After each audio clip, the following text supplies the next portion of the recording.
People assume that time is a strict progression of cause to effect, but actually, from a non-linear, non-subjective viewpoint, it's more like a big ball of wibbly-wobbly, timey-wimey stuff.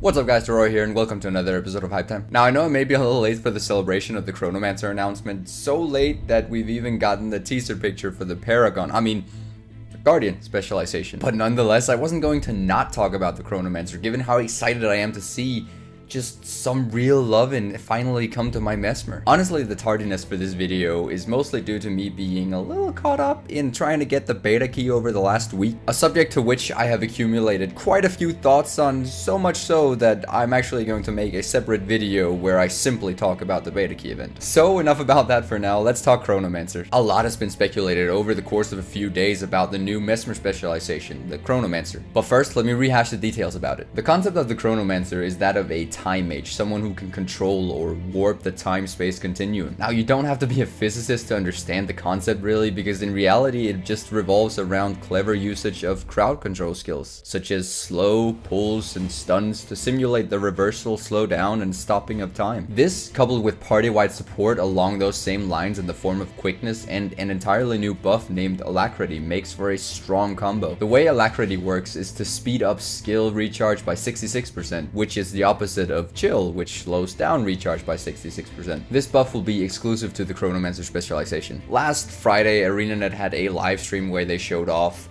all the skills in action as well as some of the traits that are coming for the specialization. In essence, what they've tried to improve for the mesmer was their lack of AoE skills, and so every utility skill that's coming for the Chronomancer will work a bit like the Necro Wells, even their heal, pulsating in an area while increasing in effect over time. Another thing they focused on for the Chronomancer was obviously their efficient use of time manipulation, among which the availability of this exclusive new buff, Alacrity, is a huge feature, as well as a completely new way to shatter your illusions. Continuum Split, as it's called, gives you the ability to literally turn back time for yourself. When you shatter your illusions, depending on however many you shattered, you accumulate time inside this Continuum Split. When you activate it, you create an entry point in time and space. Whenever the split ends, or you ended with the Continuum Split, you're instantly returned to the first point, not only physically, but with everything from your health, endurance, and skill cooldowns back to that point in time when you activated it. This skill essentially gives the Chronomancer a reset button and allows for tricks such as casting any skill twice,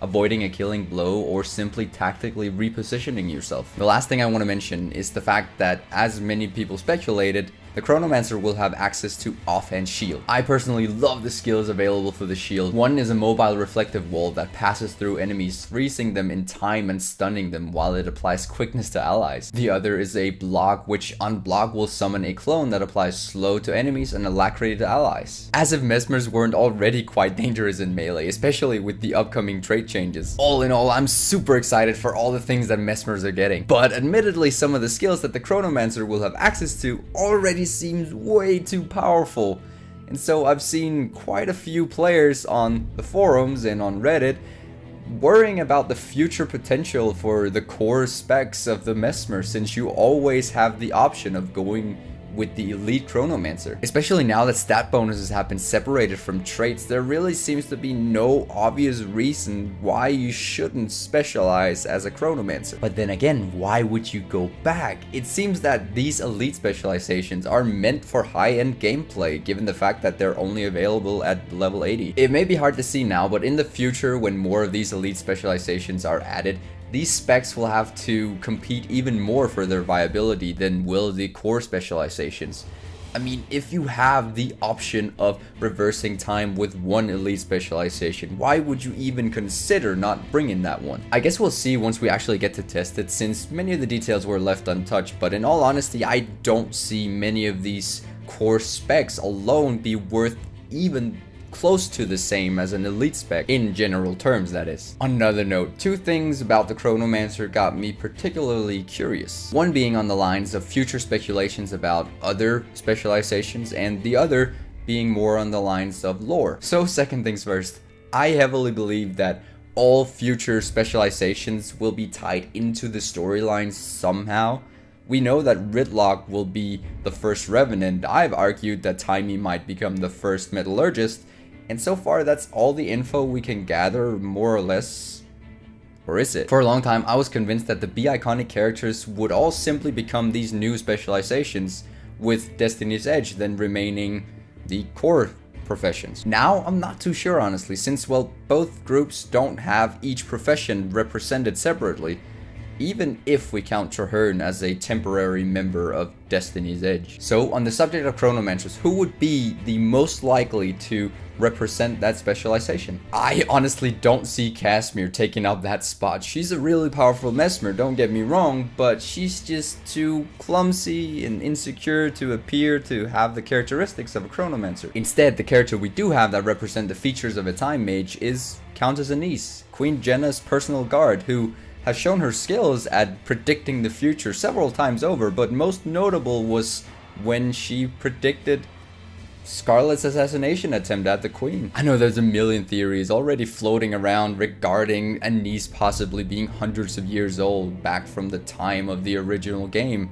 but as cool as I think some of these theories might be, I admittedly don't see ArenaNet being willing to take such an extreme road. Don't get me wrong, I'm all in favor of Anise being a Chronomancer and some of these crazy theories, but for Anise to be Livia, well, I'm not too sure. But for the sake of your curiosity, since many of these theories are actually really cool and detailed, Bro Derek gathered a long list of possible theories regarding Anise, and so with everything I talk about in these videos, I always leave links for you guys in the description down below. Well, regarding the other thing that got me curious, the utility skills that we saw showcased on the live stream were said to not having been finalized. In fact, the art on the skills were those of several mantra skills from the original Guild Wars, because they said that a lot of them actually fit pretty well. Now, here's an interesting thing that some of you guys might not be familiar with. Some of these icons were actually data mined by that shaman a while back, along with quite a few other icons from loads of different classes. All of these icons were also in the original game, and given the fact that some of the mesmer skills have now turned into Chronomancer skills,